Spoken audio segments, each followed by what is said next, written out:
ఇంట్లో వాడుక భాషగా, ప్రభుత్వంలో పరిపాలన భాషగా, కోర్టుల్లో వ్యవహారిక భాషగా తెలుగును అమలు చేసినప్పుడే భాషా వికాసం సాధ్యమవుతుందని సుప్రీంకోర్టు న్యాయమూర్తి జస్టిస్ పమిడిఘంటం శ్రీ నరసింహ అన్నారు. గుంటూరులో జరుగుతున్న ప్రపంచ తెలుగు మహాసభల్లో పాల్గొన్న ఆయన తెలుగు భాషా వాడుకలో మనం వెనుకబడి ఉన్నామన్నారు.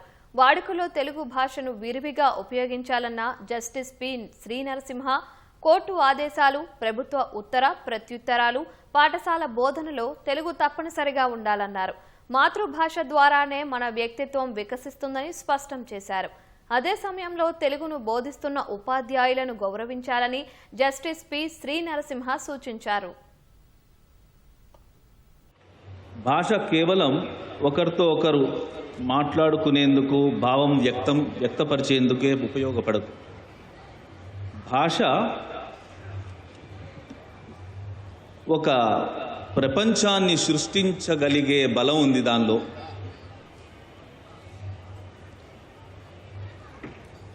మనం పుట్టినప్పుడు రెండు బంధాలతో పుడతాం. ఒకటి మాతృబంధం, ఇంకొకటి భాషాబంధం.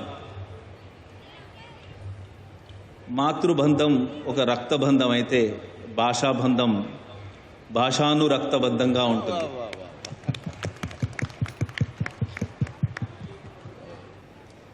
ఈరోజు మనం మాట్లాడుకోవటానికి కాంటెక్స్ట్ ఏంటంటే, మనందరం బంధువులం. దేనివల్ల అంటే భాష వల్ల. మాతృభాష వల్ల మనం బంధించబడి ఉన్నాం. ఈ బంధం మనం ఎప్పుడు వదులుకోలేం. బంధుత్వం వల్ల అన్నిటికంటే ముఖ్యంగా ఏం జరుగుతుంది అనంటే, ఒక గుర్తింపు కలుగుతుంది మనకి. వీడెవడ్రా అంటే ఆ బంధం మూలంగా వీడు తెలుగువాడు అని అంటాం. ఒక్కడే అయితే బంధం లేదు. మనకు ఒక గుర్తింపు ఎందుకు కలుగుతుంది అంటే ఆ తెలుగు బంధనం వల్లనే కలుగుతుంది. తెలుగులో పుట్టాం కాబట్టి.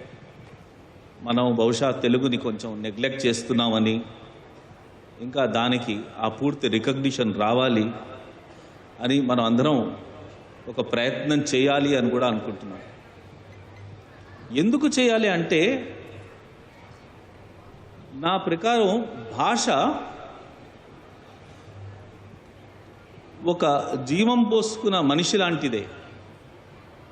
భాష పుడుతుంది, మన లోపల ఉంటుంది. నిన్న విజయవాడ పుస్తక ఫెస్టివల్ లోపల చెప్తూ ఉన్నాను. పుస్తకాల్లాగానే భాష మనతో పాటు ఉంటుంది, మన మనసులో ఉంటుంది, మన ఆత్మలో ఉంటుంది. వాడుక గనక లేకపోతే మనిషిలాగానే క్షీణం కూడా అయిపోతుంది. అందుకోసమే భాషని కాపాడుకోవటం చాలా చాలా ముఖ్యం. కాపాడుకోవటంలో ముఖ్యమైన పని ఏం చేయాలంటే, దానికి వాడుక కావాలి. వాడుక లేనిదే భాష ఉండదు, మనకు గౌరవం ఉండదు, మనకు గుర్తింపు ఉండదు, మనకు బంధం ఉండదు. అన్నీ విడిపోతాయి, ఇక ఏమీ మిగలదు మనకి. భాషని వాడుకలో ఉంచుకోవాలి అంటే మీకు అందరికీ తెలిసినదే. అడ్మినిస్ట్రేషన్లో, అధికార వ్యవహారాల లోపల తప్పనిసరిగా తెలుగు ఉండాలి. క్లుప్తంగా చెప్తా నేను. రెండవది, కోర్టు వ్యవహారాల్లో డిస్ట్రిక్ట్ కోర్టు వరకు కోర్టు ప్రొసీడింగ్స్ తెలుగులోనే జరగాలి.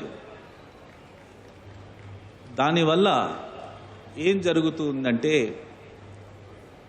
ధర్మము ప్రతి ఒక్కడి గడప వరకు తీసుకెళ్ళాలి అని ఒక డిక్లరేషన్ ఉంది.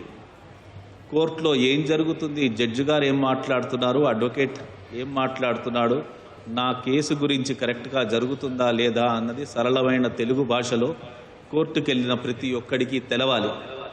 అది మన బాధ్యత.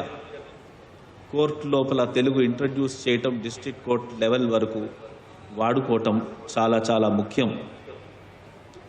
మూడవది, స్కూల్స్లో కంపల్సరీగా చేయటం అన్నది ఆల్రెడీ చెప్పున్నారు.